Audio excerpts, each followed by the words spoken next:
Sleman.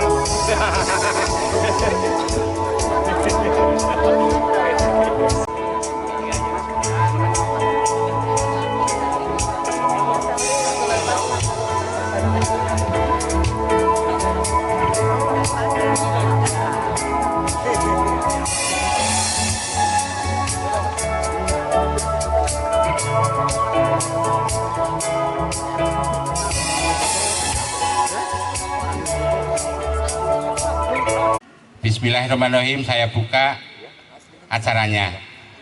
Matur nuwun.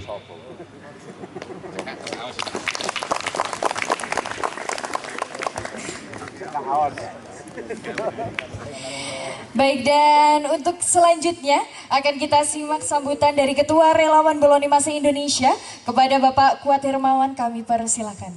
Sekali lagi saya mengucapkan terima kasih ke depan teman-teman Boloni Masih relawan untuk bisa membangun infrastruktur sampai di level yang paling kecil, RW dan RT. Teman-teman tidak usah menanggapi isu-isu saling membuli, isu politik kebencian dan sebagainya, tetapi teman-teman bagaimana ke depan, kurang lebih 2 bulan ke depan harus tenggelam lagi ke masyarakat, mempengaruhi masyarakat lagi untuk memilih pasangan Pak Prabowo dan Mas Gibran. Yang terakhir, mohon doanya, karena doa ini yang paling penting. Langit tetap harus kita ketuk. Oleh karena itu, Bapak Ibu semuanya, mohon di seperempat malam, sepertiga malam, khususnya ibu-ibu, mohon didoakan Pak Prabowo, mohon didoakan Mas Gibran tetap kuat.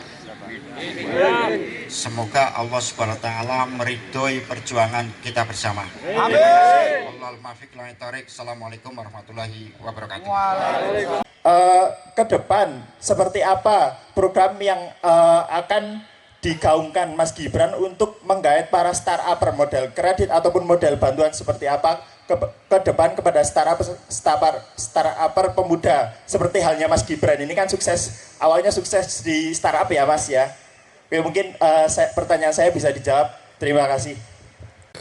Berarti kamu distribusi dari petani ke distributor atau ke saya pertama produksi sendiri, kemudian saya bergerak di media sosial, kita distribusi sendiri ke end user, kemudian kita juga supply ke beberapa retail market seperti itu Mas.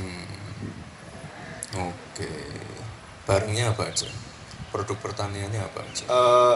Banyak sayur yang sekarang kita godok itu ada smoothies, tapi ini belum launching. Kalau yang sudah launching itu ya sayuran-sayuran sehat yang ready pack seperti itu Mas.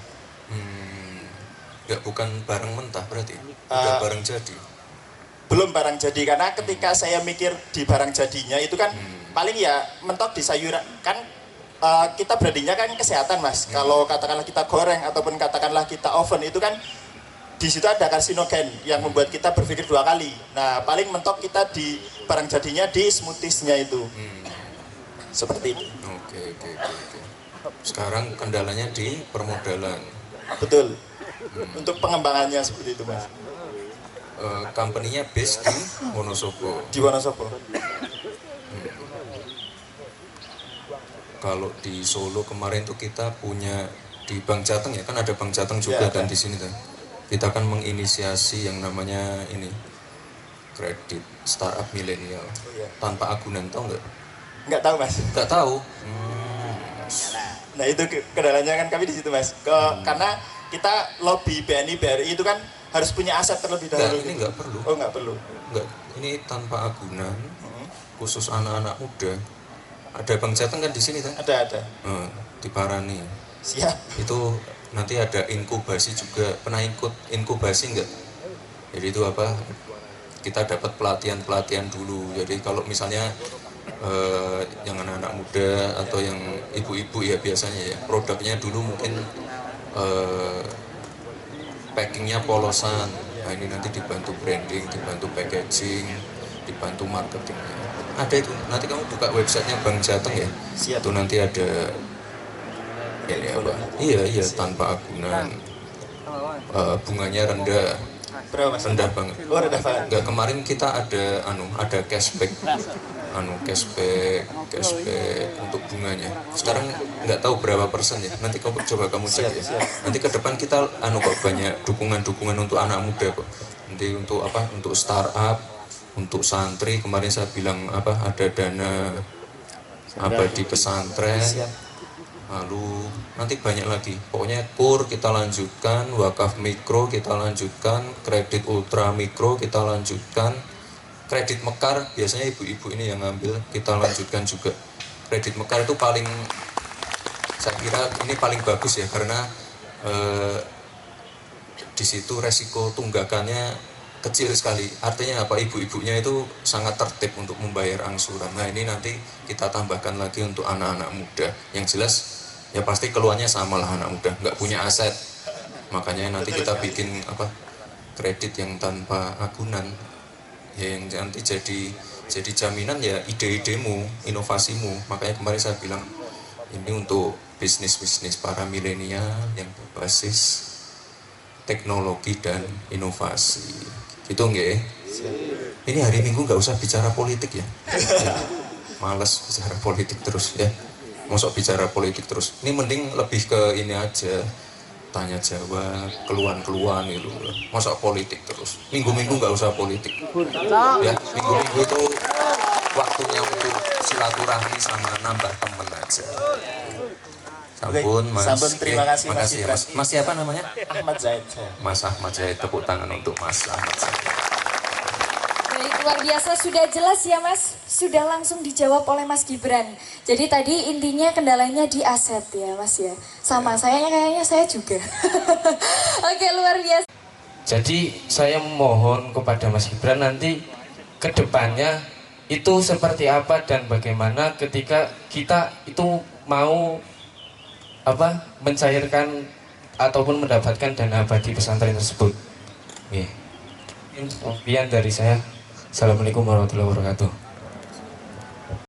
Mas Diwa, sebenarnya dana abadi pesantren itu sudah ada perpres, sudah ada undang-undangnya juga, undang-undang nomor 18 tahun 2019, tapi memang belum dieksekusi dan penganggarannya juga masih dikit. Nah itu nanti kalau dari kami itu nanti di tiap tahun selama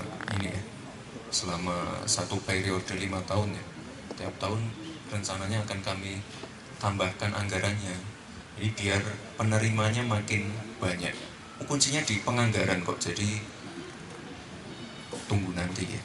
Sekarang anggarannya masih belum maksimal dan akan dieksekusi. Nah, nanti ke depan akan ditambahkan terus, jadi biar makin banyak pondok yang bisa menikmati. Kalau di Solo sebenarnya sudah ada perdanya juga, namanya bukan dana abadi pesantren tapi hibah pesantren, itu juga sama. Jadi awal-awal perdanya diketok, anggarannya dikit dulu. Nah nanti kalau misalnya regulasi sudah ada, misalnya ini program ini diminati dan memang bermanfaat untuk pesantren, ada multiplier efeknya juga untuk pondok pesantren santri, ya pasti akan kita tambahkan terus. Intinya kan kemarin kita tegaskan ya, ada yang namanya keberlanjutan, ada yang namanya penyempurnaan. Jadi yang sudah baik-baik nanti ditambahkan. Makanya tadi awal-awal kan saya bilang KUR, ada wakaf mikro, ada kredit ultra mikro, ada mekar. Nah yang baik-baik ini akan ditambahkan terus. Pondok mana? Pondok pesantren Tafidul Quran Al Syariah 9 Kalibuber. Iya. Tolong bantuannya Mas Gibran. Nanti kalau ada dana pesantren, tolong kami didahulukan.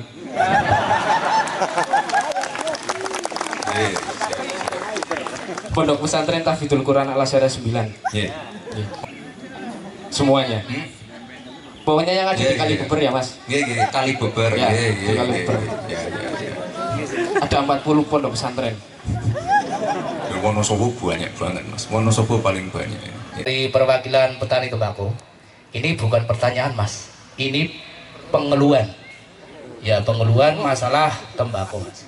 Ini sudah berapa tahun jadi harga tembakau itu anjlok. Ya karena tidak sesuai dengan persyaratan. Kami pernah bertanya di pabrik itu masalahnya cukai, Mas. Cukai terlalu tinggi, jadi dampaknya di petani. Jadi petani tembakau itu sekarang banyak utang, Mas. Itu banyak utang dari tahun 2020 sampai sekarang itu bukan mengurangi utang, pelan menambah utang. Dan kami dari petani tembakau ingin memperjuangkan atau ingin membantu untuk Mas Gibran sampai nanti titik penghabisan. Perkenalkan, saya nama Kridoyo, sama alamatnya saya Desa Reco, Kecamatan Kertek, Kabupaten Wonosobo.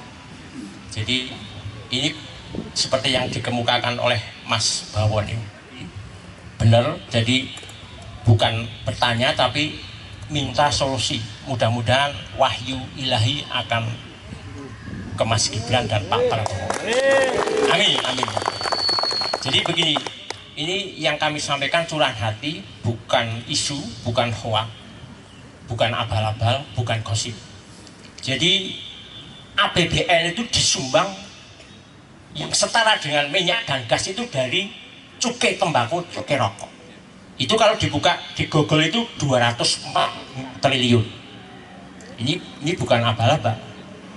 Tapi karena pukulan yang terlalu berat, sehingga sekarang efeknya apa? Kalau hukum ekonomi itu supply and demand, kalau penawarannya banyak, permintaannya kurang, itu harga otomatis jatuh. Begitu juga sebaliknya, ya kan, sebaliknya kalau permintaannya sedikit, penawarannya banyak, jatuh. Penawarannya banyak, barang sedikit, harusnya meningkat. Tapi sekarang efeknya begini, karena cuaca, ini tembakau ini sangat sedikit, 50% dari tahun-tahun yang sudah-sudah. Tapi kenyataannya karena efek dari cukai yang terlalu tinggi, sehingga rokok itu jualnya lambat. Karena jualnya lambat, walaupun barangnya sedikit, harganya tidak meningkat. Ini suatu fakta yang sekarang. Kalau ada isu rokok bikin tidak sehat, itu maaf ya, yang tidak bikin sehat itu suatu fakta dan aktual. Polusi udara Jakarta itu karena polusi dari pabrik dan polusi dari asap kendaraan bermotor. Jadi kalau makanan pun bisa menjadi pemicu kesehatan manusia, itu fakta itu.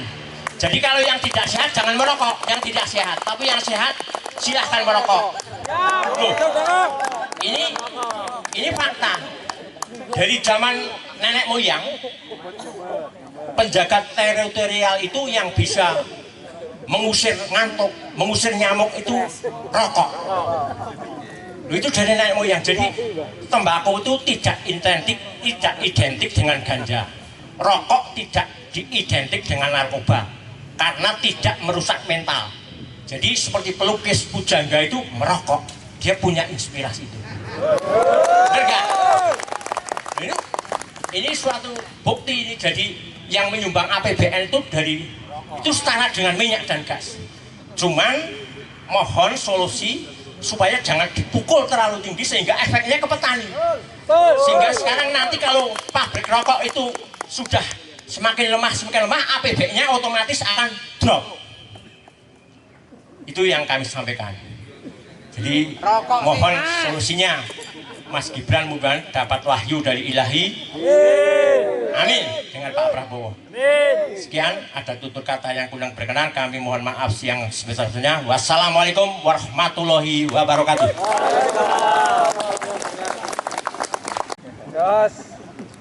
Oke, matur nuwun sekali Pak untuk masukan-masukannya dan tadi sudah menyampaikan keluhannya.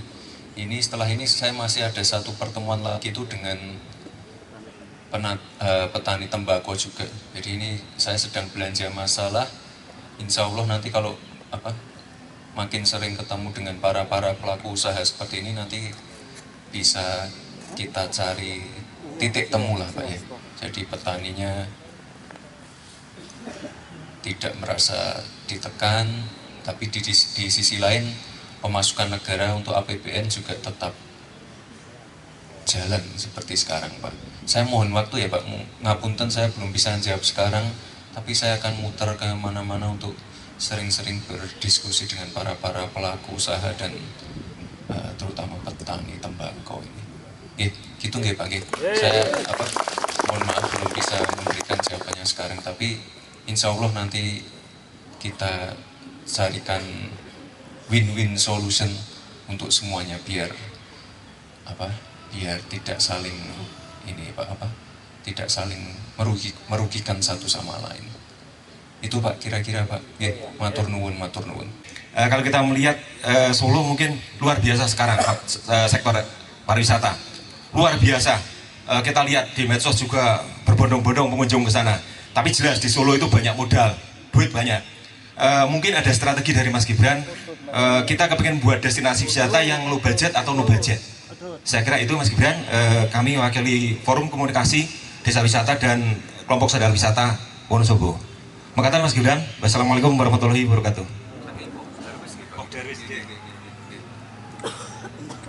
Jadi Pak, matur nuwun sekali untuk pertanyaannya. Jadi awal-awal saya menjabat di Solo itu sebenarnya tidak ada tempat destinasi wisata yang unggulan. Ini semuanya tuh ya serba apa adanya. Tapi sekarang kita punya Masjid Syekh Said, kita punya Solo Safari. Jadi dulu tuh kita punya kebun binatang. Itu masnya tadi yang kuliah di UNS pasti tahu lah. Keluar dari Solo tahun berapa? Oh, masih jelek itu kebun binatangnya. Kita bangun kebun binatang yang baru ini dalam waktu 3 bulan saja. Dan itu tidak pakai APBD, kita full CSR. Jadi ini sekarang dulu namanya Taman Satwa Tarun Juruk, sekarang saya rebranding menjadi Solo Safari. Ini kerjasama dengan Taman Safari. Ini sekarang menjadi penyumbang PAD terbesar di Solo. Lalu bulan depan kita juga sudah mulai merevitalisasi keraton. Mungkin teman-teman kalau wisata ke Jogja pasti ke keraton. Beda dengan Solo, keratonnya Solo agak kumuh, agak jelek. Jadi saya terbuka aja, karena memang di sana dalam sana ada konflik. Tapi bulan depan sudah mulai revitalisasi. Jadi alun-alunnya segala macam akan segera direvitalisasi biar ya nggak kalah sama Jogja. Terus setelah keraton kita punya satu lagi itu namanya Pura Mangkunegaran. Ini juga sudah selesai kami revitalisasi. Jadi untuk teman-teman anak-anak muda di sana 1 minggu sekali itu pasti ada konser band-band besar. Itu ada terus, ada yang gratis, ada yang bayar, tapi kebanyakan gratis. Jadi itu. Lalu di depan Pura Mangkunegaran itu ada yang namanya Ngarsopuro dan Koridor Gatot Subroto, yaitu kalau Sabtu Minggu seperti Malioboro. Ini banyak sekali UMKM, banyak sekali anak-anak muda, banyak sekali musisi-musisi, seniman-seniman jalanan. Jadi ada yang bikin mural, ada yang jadi pantomim, ada yang ngedance K-pop, ada yang nyanyi, ada yang campur sarian, banyak banget. Jadi di sana memang kita sediakan tempat, yaitu cuma trotoar biasa aja Pak, tapi kita kasih lampu, kita kasih pernak-pernik, jadi semuanya bisa mengekspresikan jiwa seninya di sana. Jadi bisa berjualan, bisa menyalurkan bakat seninya. Lalu Senin besok saya juga meresmikan pembangkit listrik tenaga sampah. Ini ya menjadi komitmen kami juga, jadi agar yang namanya konsep-konsep zero waste itu bisa teraplikasikan di Solo. Jadi 2 tahun ini saya banyak sekali merevitalisasi destinasi-destinasi yang ada di Solo. Itu sebenarnya sudah tertuang semua di buku itu. Jadi sekarang kalau Lebaran kemarin kami hitung kunjungan ke Solo dan kunjungan ke Jogja itu lebih banyak kunjungan ke Solo. Jadi saking ramenya sekarang Solo lumayan macet. Tapi itu macetnya kita seneng karena pertumbuhan ekonominya, putaran roda ekonominya kencang sekali. Jadi sekarang kita saya nggak tahu ya Wonosobo pertumbuhan ekonominya berapa, tapi kalau di Solo itu pertumbuhan ekonominya 6,25. Kalau rata-rata nasional itu 5,3. Ibu kota Jateng itu Semarang 5,7. Jadi kita termasuk tinggi sekali 6,25 itu ya karena wisata, lalu event kita sering banget bidding event internasional. Tahun lalu kita ini tuan rumah ASEAN Para Games, ada 11 negara. Lalu kita kemarin juga sebenarnya tuan rumah U20 yang nggak jadi itu. Tapi bulan depan akan jadi U17. Nah ini nanti juga banyak sekali tamu-tamu yang berdatangan, hotelnya rame, yang ojol-ojol rame, tukang becak rame, wedangannya rame, yang bikin souvenir, bikin oleh-oleh rame sekali. Jadi multiplier efeknya seperti itu. Soalnya Solo itu nggak punya apa-apa, nggak punya pertanian, nggak punya perikanan, nggak punya tambang. Pabrik-pabrik juga sudah mulai bergeser ke kota-kota sebelah. Jadi kita nggak punya apa-apa. Jadi kita meng-create sesuatu untuk mendatangkan orang. Dan ini sudah terbukti 2 tahun ini di Solo sangat terasa sekali. UMKM jalan semua dan ya pasca Covid ini sudah mulai membaik lagi lah. Kira-kira itu. Jadi saya kan hanya 1 malam di Wonosobo ya. Saya lihat banyak sekali potensi alamnya. Kalau Solo itu nggak ada potensi alamnya. Kita air aja ngambil dari Klaten. Jadi kita nggak punya apa-apa. Tapi kita membuat sesuatu yang menarik biar warga itu datang. Dan saya yakin sekali kalau di Wonosobo ini pasti banyak sekali potensinya. Udaranya aja lebih enak dari Solo. Dan di sini juga tidak macet. Lahan masih banyak, wisata alamnya banyak. Saya yakin nanti kalau dieksplor lagi, apalagi kalau nanti kita bisa mengemphasize di Borobudurnya. Jadi tamu-tamu Borobudur jangan semuanya ditarik ke Jogja. Nanti bisa ke Magelang, Wonosobo, kemana-mana. Jadi semuanya dapat gitu. Dan Borobudur ini sebenarnya di Jawa Tengah. Jangan sampai nanti yang menikmati hanya Jogja saja, tapi semua yang di sekitarnya, kota-kota sekitarnya bisa menikmati. Gitu nggih. Saya yakin di Borobudur lagi dibangun apa ya, saya lupa. Masjid Raya ya, ada Masjid Agung ya. Sama Pasar Cindramata ya kalau nggak salah ya, saya lupa. Nah ini nanti saya yakin ke depan bisa menambah jumlah wisatawan, dan saya yakin nanti pasti ada beberapa yang mampir ke sini juga. Kira-kira itu Pak. Matur nuwun. Baik, terima kasih ini Pak.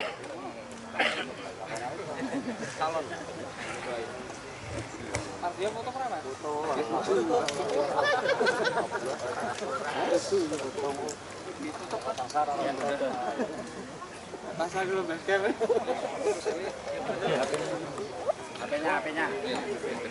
Jangan berebut, duduk. Yang lain duduk dulu. Satu, dua,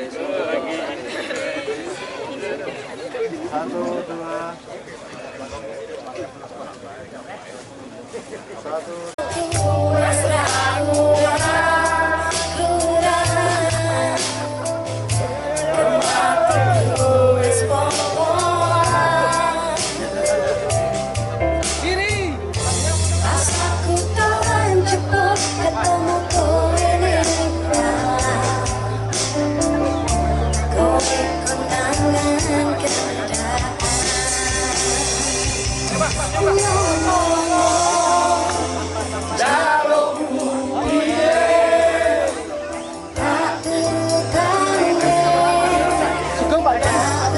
Oke, kita sambil menunggu sesi dokumentasi, mungkin teman-teman kita bagikan keras break, bisa sambil ambil sampahnya ya. Oke, silahkan. Jangan tak usah